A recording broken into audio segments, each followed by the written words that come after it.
the elections. It is going to have an effect on people's willingness to turn out. It is certainly going to have an effect on the way campaigning is done. And so it is a factor.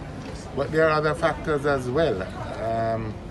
The lack of economic growth and the economic crisis that has been further worsened because of the handling of the coronavirus issue. The failure to tackle the major issues of violent crime, murders in particular. We have more than 1,000 people who have died since 2016 as compared with the 4 years previously because of the failure to really develop an effective strategy to combat crime and violent crime in particular, beyond the state of emergency issue, which was not only exhausting the police but created even more hardship on the poorest, and I believe to that extent contributed to further crime. There is the issue also of the failure to grapple with the long-standing problems in education and equalizing the system in education. And quite frankly, surprisingly, there has been no real movement in establishing a digital economy.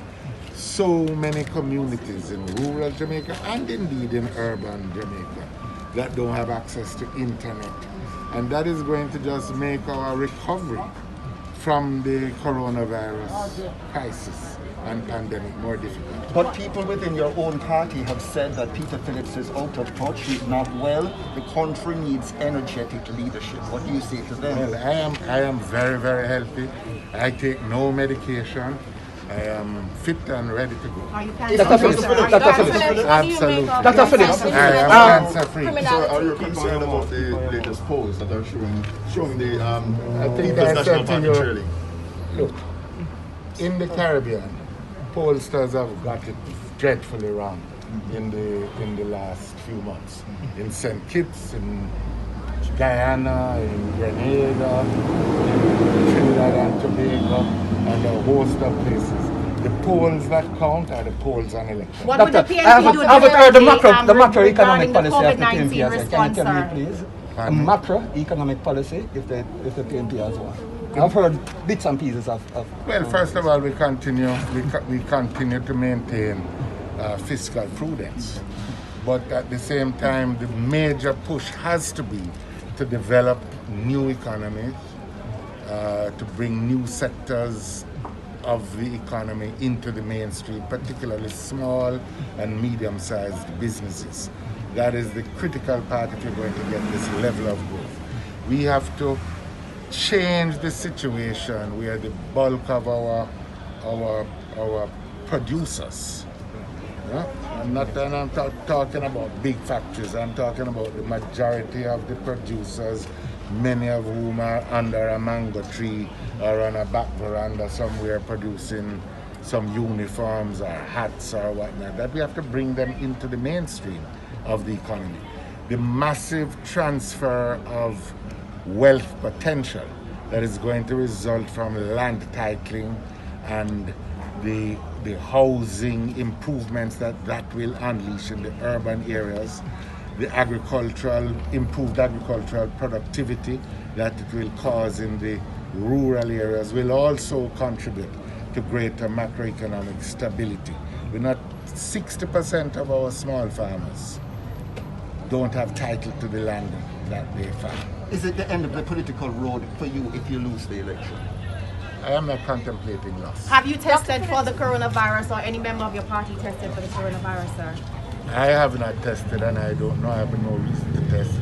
The government we have always said that they need to have a more extensive testing regime, but I haven't fallen within any What such is the protocol. PNP's plan if it wins to deal with coronavirus in Jamaica? Well, the first thing, we have offered all the while if we could get access to the most up-to-date information. We don't have it, so I'm not able to give you at this point a detailed plan because it requires data and information. What do you make of the recent incidents of criminality that have been linked to politics? Where?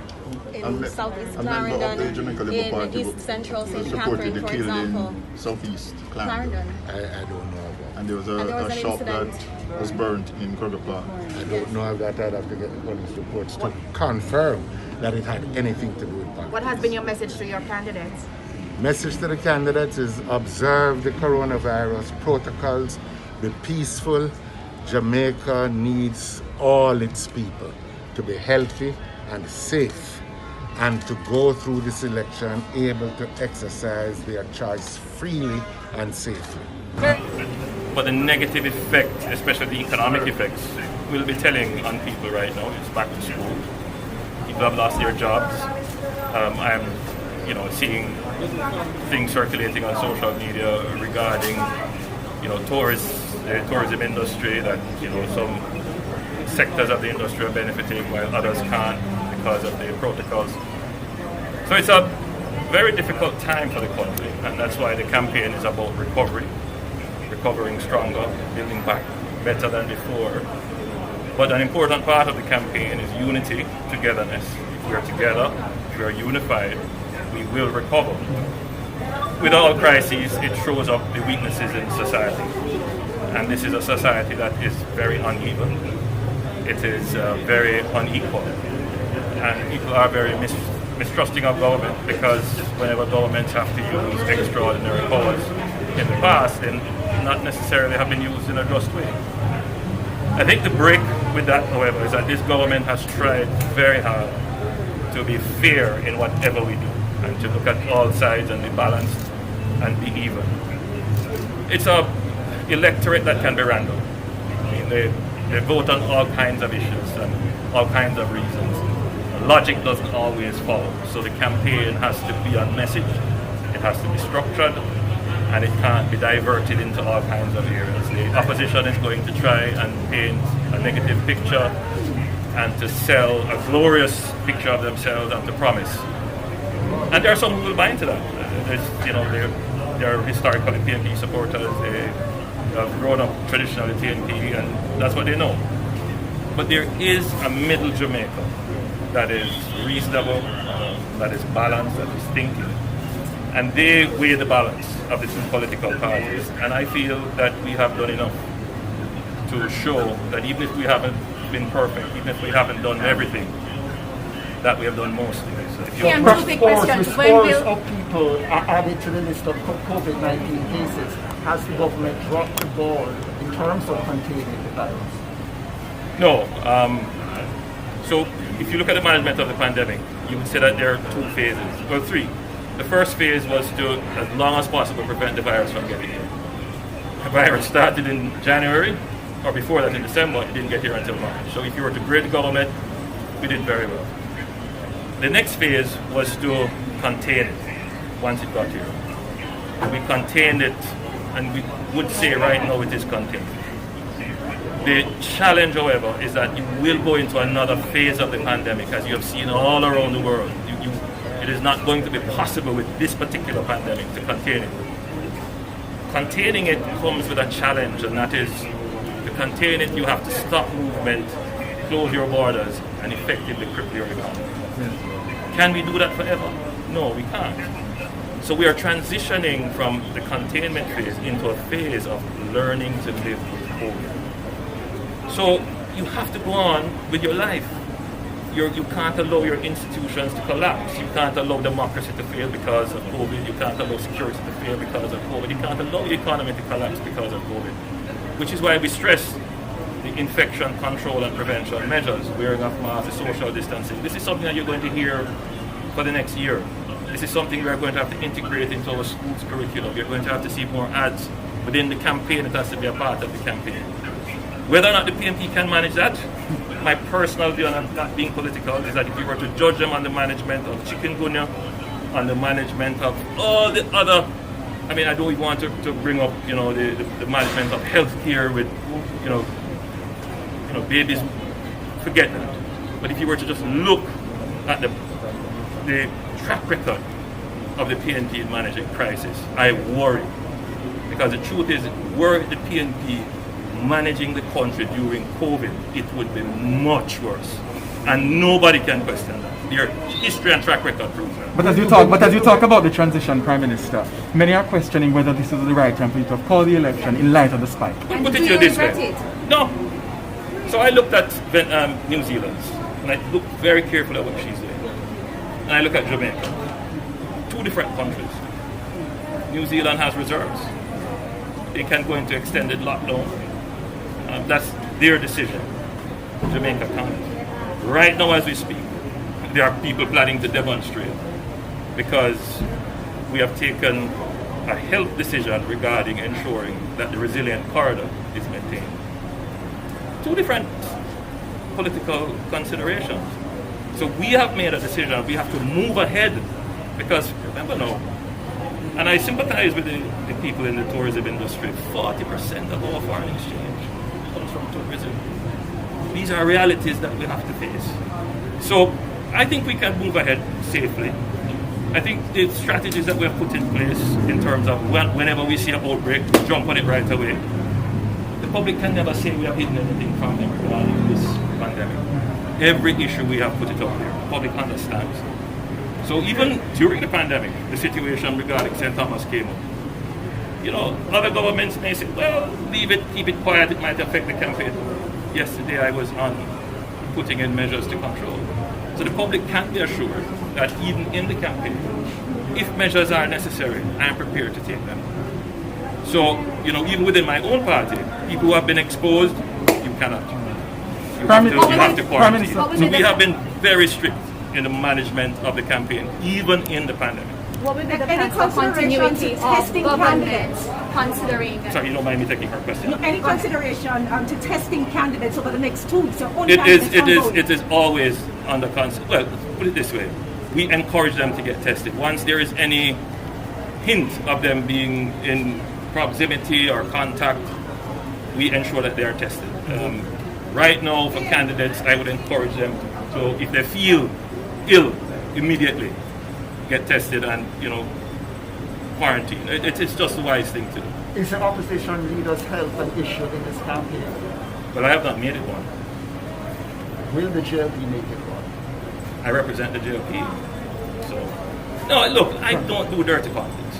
I've never done it. You can check my record. I leave that to the PNP. They will go negative, they will go low. My thing is, let's get this election over with. Let's get back to business. The pandemic is still on. All the glorious promises you're hearing, just check their track record. They are the same ones who told you, after election, we will cut your electricity bill. We remove GCT off electricity. You remember that promise? It's the same promise. Oh, when you win, we're going to give everybody duty concession. Oh, we're going to build 170,000 houses. They were government for 18 years, and then 4.5, and they never built 5,000 houses in their last 4 years. What is going to change? So, you know, the Jamaican people are hopeful. They are looking for hope. But I worry about false hope and false prophets. You had some promises of your own, Prime Minister, constitutional reform and so on. What do you say to people who look on to what you said in 2016 but have not achieved them? Let me be frank with you. That's a good question. When it comes to constitutional reform versus building houses versus 1.5, they're in two different categories. Constitutional reforms, first of all, requires in many instances the cooperation of the opposition. They may require referendum, and they are deeply legal issues. We started out with an aspiration, and as I said in Parliament, it remains my aspiration that we should have fixed election dates. As we dug deeper into the issue, we got an opinion that said that it may have constitutional implications, and therefore we should be careful how we move ahead. We even put in Parliament a green paper for consideration. So we haven't taken it off the table. It is still an aspiration. And just to be fair, and I said this to you as a journalist, when you're asking these questions, you have to add the history to it. The PNP in their manifesto also said that they would remove the Queen. In several manifestos before, have they done it when they have had all this time? So I would say those issues, aspirational, it takes time, and you have to ensure that the people are with you on them. I think the Jamaican people are moving in the direction, and my commitment towards the grand referendum, which would put all the constitutional issues, all the issues that deal with what I call the architecture of our society, because you're going to change the society, those really should go in a grand referendum. You do it once and you get all the nation participating and then you decide. But let's take a question about building houses. Let's take a question about giving concessions, or let's take a question about, for example, which we did, increasing the income tax threshold. These are commitments now that you test according to not just aspiration, but these are things that have budgetary implications that you can do the fiscal calculations and see whether or not they're possible. So I'm saying that whatever is presented in a manifesto, take out the constitutional issues, draw for your pen and paper, and see if it is possible. You're riding high in the polls, Mr. Prime Minister. No Prime Minister. I don't know about that, and I don't. Let me be frank with you. Yes. I don't read the polls that come out for good reason, because every human being is can be distracted by these things. It can feed your ego. So I tend not to, because I've been around when the polls were very low for me, and I did make it affect me. And now the polls I hear is very high. I'm still not letting it Can I finish my question though? Because you're riding high in the polls, but no Prime Minister since PJ Patterson has won. And I don't want to be drawn into it. Look, I want to run a campaign, not on necessarily popularity, but on the issues. Will you be addressing issues of corruption, perception, public perception? Always, and I've never shied away from them. And in my administration, as soon as these issues arise, one thing the public can say, I have addressed them. Will we see? I have not interfered in any way, tried to prevent the authorities from acting. I've paid great respect and deference, because the conversation about corruption sometimes does not place it in context. What is happening is that Jamaica is evolving and our institutions are changing. Our institutions and laws are changing much faster than the actors within those institutions. And so while we're changing the laws and the institutions, much work needs to be done on changing the culture. And from my perspective, whilst we need more laws and more institutions, I think in my next term, I have to spend far more time working on the ministers and the people who work in the political system, so that the laws and institutions, that they are aligned to them. Because it goes down to the basic, there is still a segment of the population that expects to get benefit without necessarily paying attention to how the benefit comes. And that is where I think we could make significant advance if we could also get the electorate. And I've heard the ombudsman say it in a different way, saying that there are those who expect their politicians to buy their votes. And the country is changing. I'm satisfied that there is a growing trend away from that. Jamaica is evolving, and I'm hoping that I can accelerate that evolution to a country where we are integrous and have strong institutions, and people who, even without institutions, maintain integrity. When will the JP be releasing its manifesto?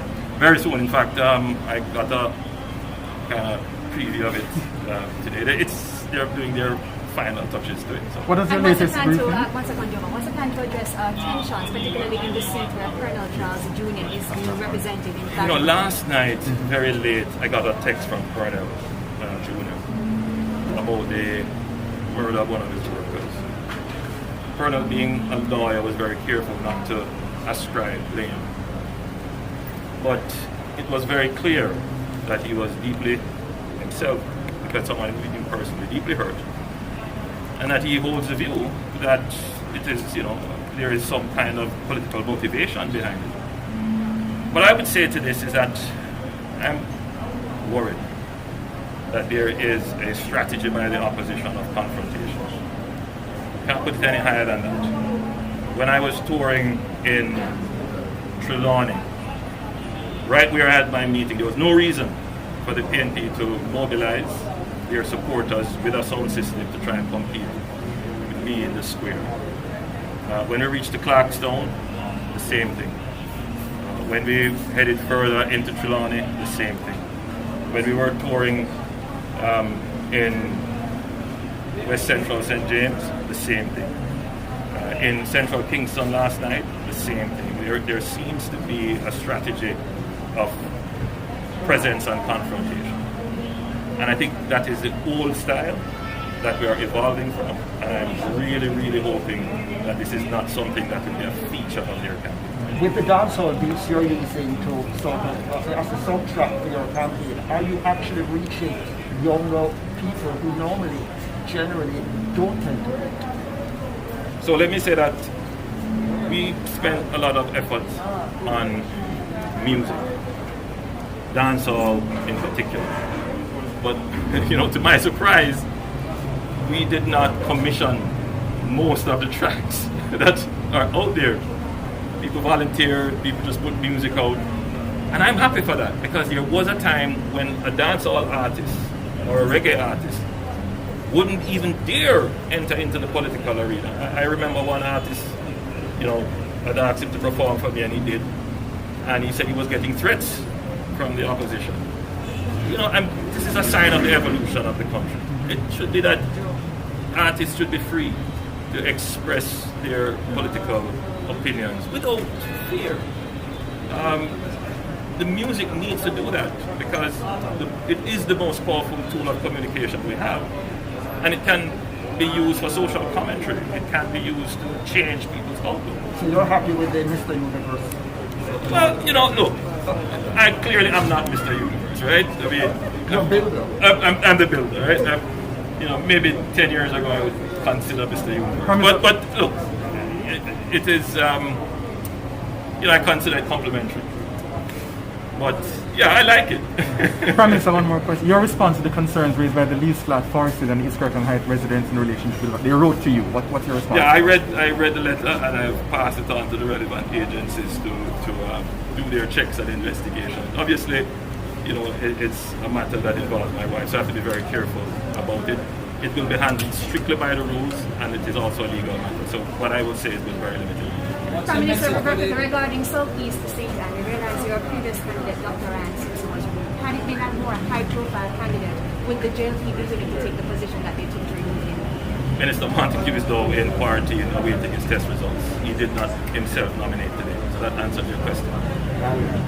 We are very serious about the COVID. As much as we can, we are, we, the representatives, must maintain the rules. We can't get every person who is on campaign with us to obey the rules, but we must obey the rules.